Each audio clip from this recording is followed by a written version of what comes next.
This may be the fourth. This is the fourth one. This is the 7 Cures for Business Losses. Again, in the same manner, I took the richest man in Babylon, George S. Clason.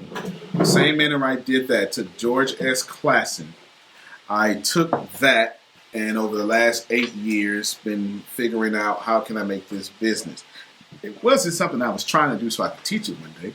I was just like, wow, this really worked in my personal life. I should probably do this also in my business life. So we're going to get the 7, what used to be called the 7 Cures for a Lean Purse. It would be in his. This is 7 Cures for Business Losses, but there's a lot more information in it. The first thing you want to do is your business needs to become profitable right now. You need to write that down. You absolutely need to write that down right now. I can't even discuss anything with you until you first get to that level. We have this big 90-day challenge called One Business Away. You will get it in your senior level. If you have not heard of it, you will get it. It is something that is going to be an add-on to your senior level. It's already recorded, already done. But I need you to receive this, my friends. That if you do not understand, the very first day before we taught people how to, the One Business Away Challenge is all about teaching you how to get to $1 million business system in less than 90 days and actually make $1 million and then you go from that. The first thing we said day one, Monica, was you got to get your first customer. You do not have a business because you have it in your head. And here's all the ways you don't have a business. Because you have an idea. You do not have a business because you write all this down for me, please. You do not have a business because you have an idea. You do not have a business because you have a business. Some of y'all think y'all have a business. Why? Because you have a business. But if you ain't got no customers paying you, you ain't got no business. You don't have a business. You had a business. But if no customers are paying you, you do not have a business. You need to strongly receive this. If you have a business but no one is paying you, you do not have a business. You are not a business owner. This isn't meant to offend you or disrespect you. This is meant for you to process the information that customers matter. Go ahead, Phil. Yeah. Yeah. Inviting the media to come look at y'all practice. Yeah. Practice days. Practice? You need to have customers. I believe it was one of those presidents. I can't remember if it wasn't JFK. FDR. I want to say it was Mr. Roosevelt that said, what's the number one thing a leader needs to be a leader? And everybody answered they had it wrong. He said, no, followers. Like, you can't be a leader without followers. It's just one of those things that you have to have. Go ahead. Get your first sale. Get your first customer. So let's recap. The first thing, and I'm going to recap because a lot of people followed in. The first thing you want to know are the 7 cures of business losses. The 7 cures to guard yourself from losing money, or in order for you to keep money, you need to first be profitable. First. Now, there's a lot to explain here. That means you need your first customer, but that doesn't make you profitable. This is why I said it this way.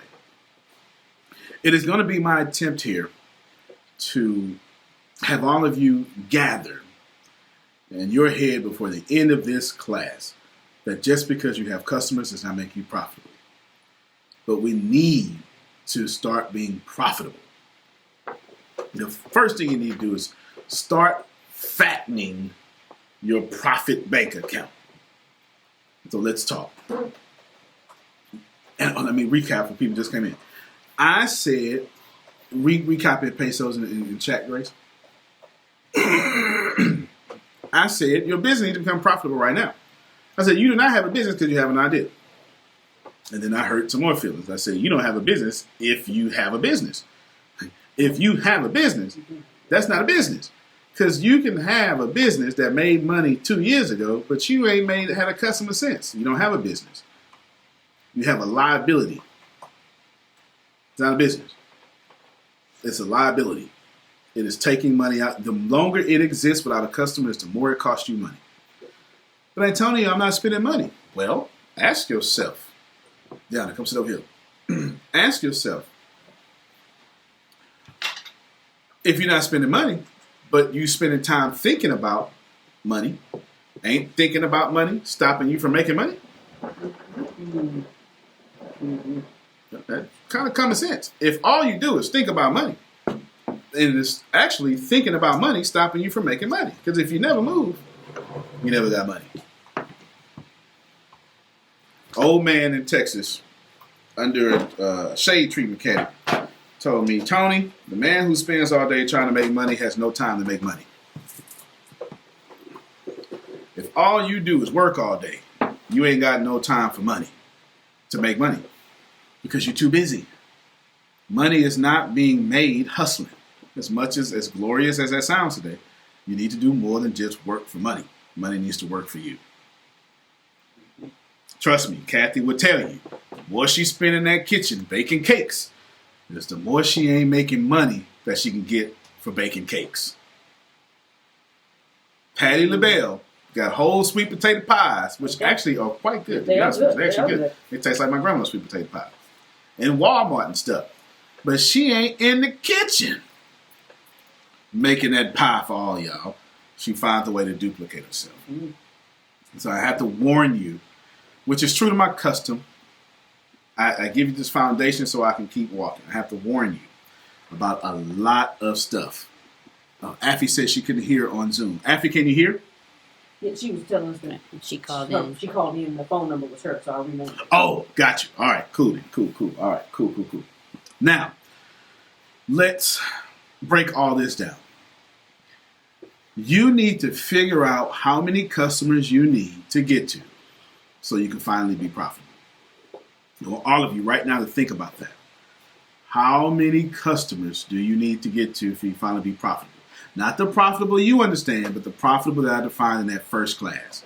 If y'all haven't noticed, these classes are building. It's the only way I know how to think. I don't know how to think any other way. Phil says I'm a natural teacher, right? So it just, my brain works in this way. Not the profitable you know, but the profitable that I defined in the first class. It's after expenses. It's after this, after that, et cetera, et cetera, et cetera, et cetera. How do you get to the point that you can become profitable? How many customers do you need?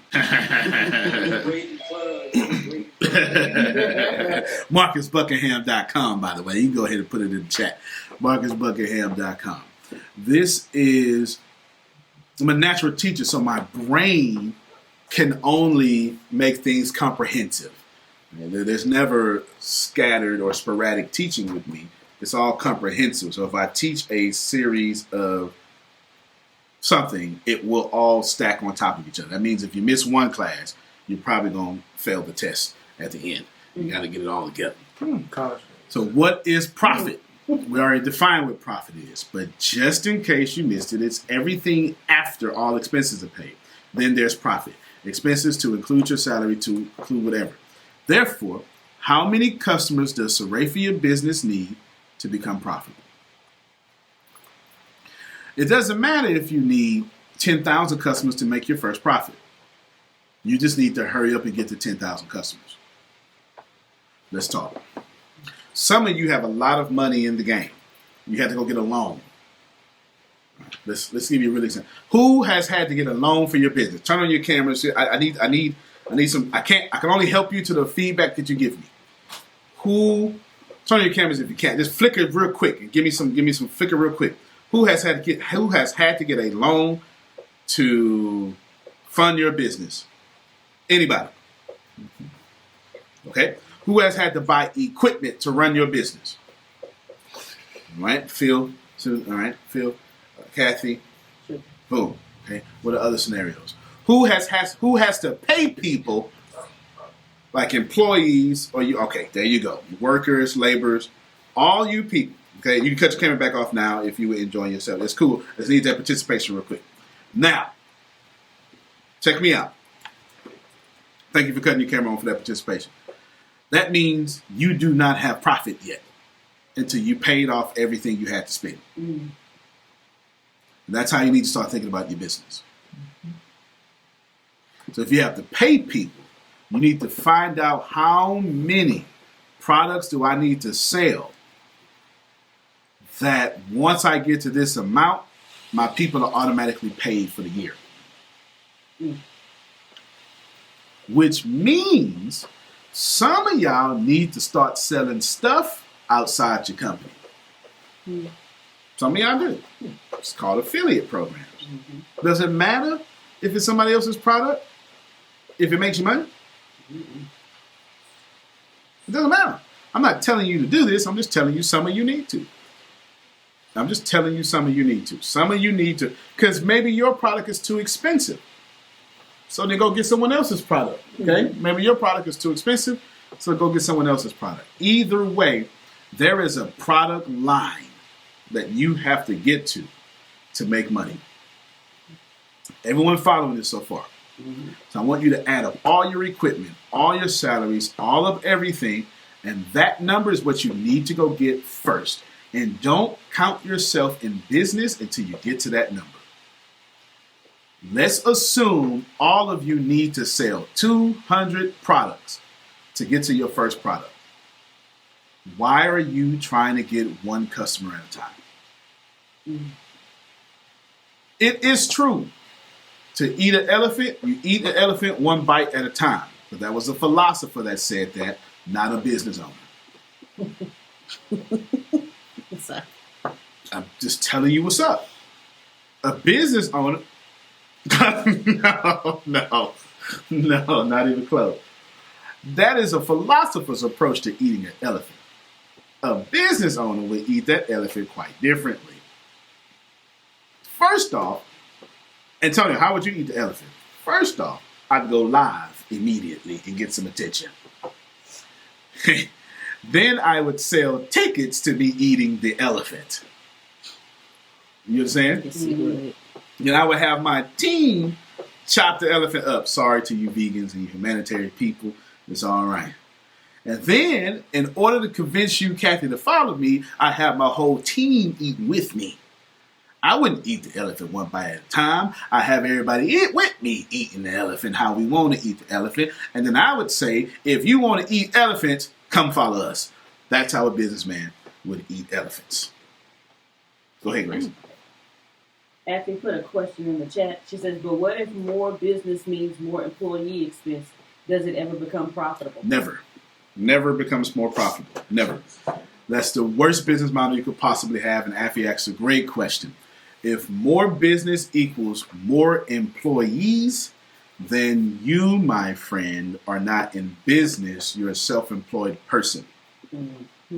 This is borrowing from Robert Kiyosaki's cash flow quadrant. You have the E and S on the left side. On the right side, you have business owner and then investor. Self-employed is the smartest person in the room that does everything themselves. But not just themselves. It means if I remove Antonio from ATS, then ATS can't exist anymore. But that's not the case. You can remove me and ATS still exists. You can remove me and we make more money. Or you can just start selling all my teachings right now. They'll last a long time. But either way, I don't need to be here. I don't need to be here at all. It's Tempest, teach. Diana, teach. Grace, teach. Phil, teach. I'm not even in the Bureau of Dominant Speakers, for God's sake. Not even close. Teach. You want to be able to build. So here's the problem with that. That's most people's problems. Most people's problem is that in order for them to make more money, they have to spend more money. In order for them to make more money, they have to hire more employees. So let me give you ways out of this. Would this be helpful to you, Affy? If I help you get out, I don't know if it's you, but if I help you or whoever, if I help guide out this situation, would that be helpful for you or anybody listening? Yes? Yes? Got some yeses? All right, let me do it this way. All right, she said yes. No, Patricia said yes. How many of you that, okay, she said super yes. Yes with a bunch of yeses. How many of you that if you needed to make more money, you literally had to spend more money? The more you answer, the better I can help you with my answer. Okay, Kathy says yes. Sugar says yes. Yes. Affy says yes. Christine. Christine, Cynthia. okay, got the chat. Uh-huh. So, okay, that's almost 100% of the call. Mhm. All right. You have what I call the sales team problem. That's what you have. I just made this up. But there's a good, all of you need to read the book, Predictable Revenue. All of you need to read the book, Predictable Revenue. It will help you with this problem. Predictable Revenue. I really want to say it's by the person who owns Salesforce or something like that. I really want to say that that's a terrible model. It's a terrible, terrible model. If you have a cleaning business and you need to hire more people to clean more things, that's not the business model you want to do. Because all it takes is one economic disruption, and all those contracts you got, it's over. Now you can't fulfill those contracts. I'm going to give you solutions, Monica, but I'm telling you that's a terrible business. I would never do that. I would automate mostly everything. First thing I would do, but before I start automating, this is what I would do. I would renegotiate my contracts that I'm in, and I would renegotiate all my contracts moving forward.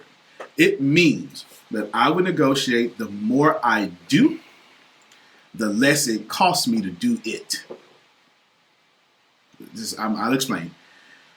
I might. This question is so good, this may take up the rest of the time, and I just may continue. This question is so good. Okay. Let's say I need to take it out of cleaning real quick, and I need to put it into, I'm a wedding planner. I'm an event planner. I'm an event planner. Okay. I'm an event planner. As an event planner, I think Kathy's an event planner. Isn't she something like that? All right, I'm an event planner. I need to do 5 weddings, which means that I have to have 5 different sets of what you call the things that cover chairs. Oh, I know you're talking about. Are they chair covers? Okay. Seat covers, chair covers. You know what I'm talking about. Uh-huh. Then I need 5 sets of the curtains, 5 sets of the table thingies. Table mounts. You know what I'm talking about. You know what I'm talking about. The stuff to make. I'm a guy. You know what I'm talking about. The stuff to make the stuff look pretty. Yeah, you don't just walk in to folding chairs. I got the little stuff on it. You know, and the gold centerpieces. Come on now, help me out in this place. You know, all the centerpieces. I need 5 sets of that. That means I got to go to one person and buy 5 times more than what I normally need, huh? Yeah. Mm-hmm. So when I go buy 5 times more, you better give me a discount. Did you see what I just did? Mm-hmm. The way I make my money is the more I buy from you, the less you charge me. I'm now answering this question that you're trying to help somebody, Monica. Because the more I clean for you, the less you charge me or the more I make. You see what I just did? Mm-hmm. What I'm trying to tell you is I make money before I make money. Here's what that looks like in the real world.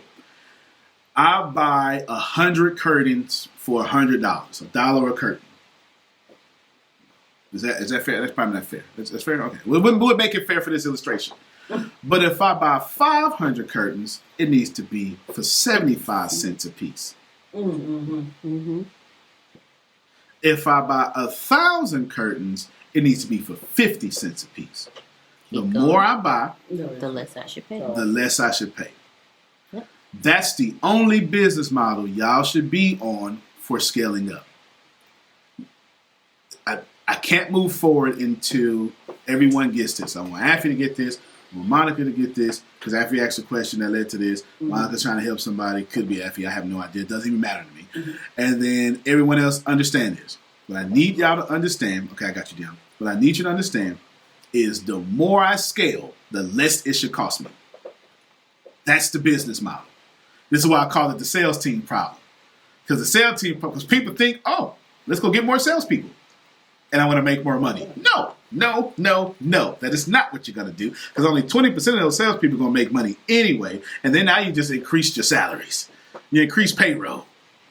Okay, so it's our question. No, I haven't. Should not. Okay. So you pay your employees less per... No. Sorry. Okay. But she's in the right concept, though.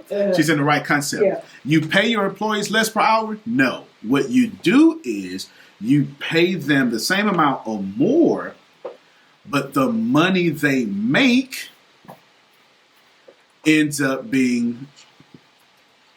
that you got to find a way to decrease their salaries without decreasing their salaries.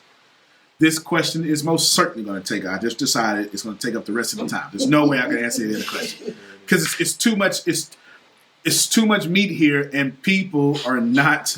You talking Jesus parables? I got you. Let me make it plain. Let me make it plain. The plainness here is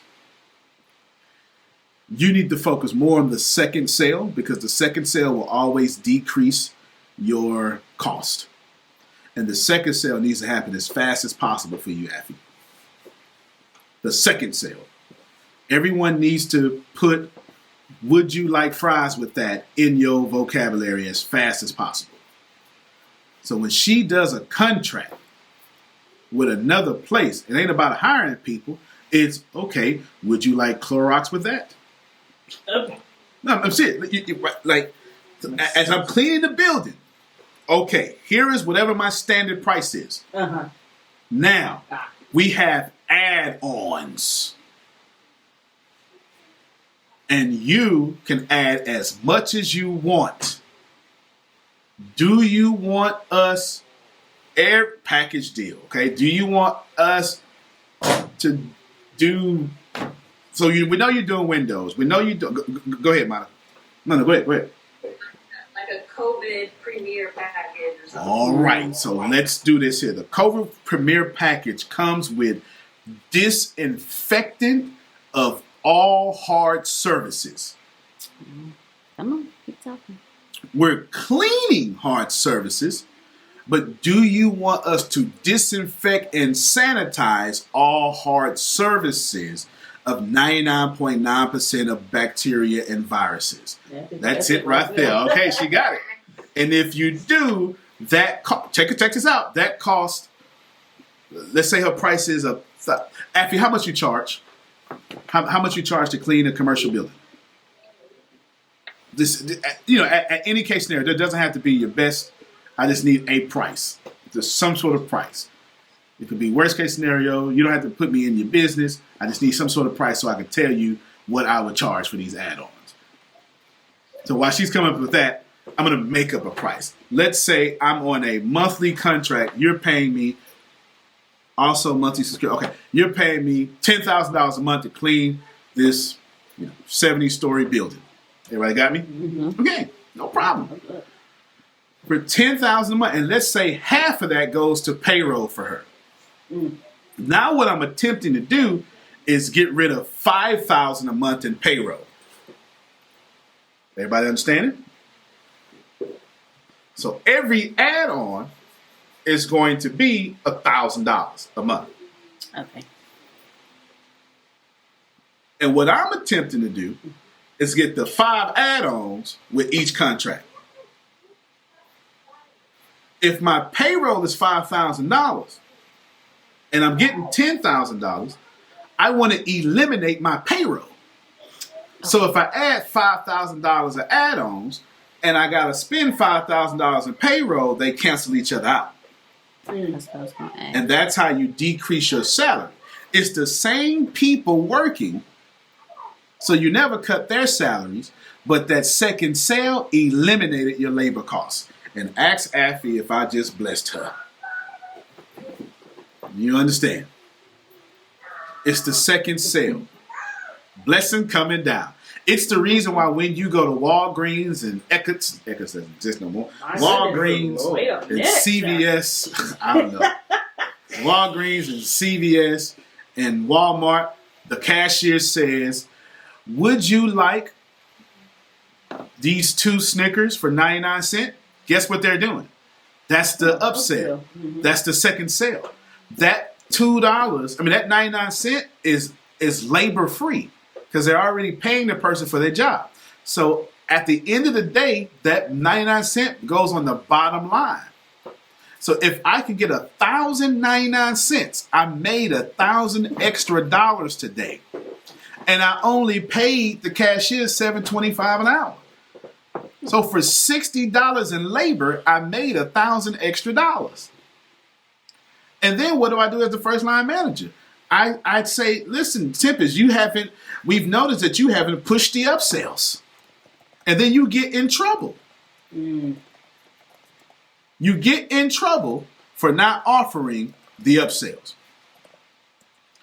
Because there's a guy like me saying, I need to cut expenses as fast as possible. This is why the whole end cap exists. This is why when you walk in Walmart, whatever is on sale is right in front of your face when you're walking in. Mm-hmm. This is why batteries, can't name one of y'all tell me what batteries is at in Walmart. But we all know it's up front. We don't know, somewhere in electronics, but we know it's up front. Why? Because Walmart is attempting to have all that upfront stuff decrease their payroll. Because it costs you no extra labor to pick up some chapstick. Okay. No extra labor to get that bottle of water. Go ahead, Phil. Chocolate. Oh, yeah, that's it. That's it. The chocolate and the dark colas, they all up front, aren't they? That's it. The energy drinks, all up front. Because you done worked up appetite, now you want something to eat. And some of y'all be so hungry, you open it before you even pay. Like, I'm going to pay it. Let me just get this in me right now. That's it. You get it? This is how you decrease your profit. So, Affy, what you do is you add add-ons to eat at your labor. That's how you decrease payroll. You don't cut people's money because they ain't going to work for you. Right? You don't cut their money. You cut your spending. That's why it's called bottom line. If you don't know what bottom line comes from, it's remember when your grandmother had the ledger open? You know, you opened that book up and she had them wrong. Remember them calculators? You actually did this. Yes. You did this little. Let me put this thing down here. You did this here, and it had the little receipt paper, and it went all out like that. It went out. You know what I'm saying? It went out like this here, and she would look. Y'all know what I'm talking about, right? Right? And she had that ledger open, and all those lines were lights, gas, this, and that bottom line was profit. That's what bottom line means. When someone says bottom line, that's the bottom line of profit. And when you have an add-on, it only goes to the bottom line.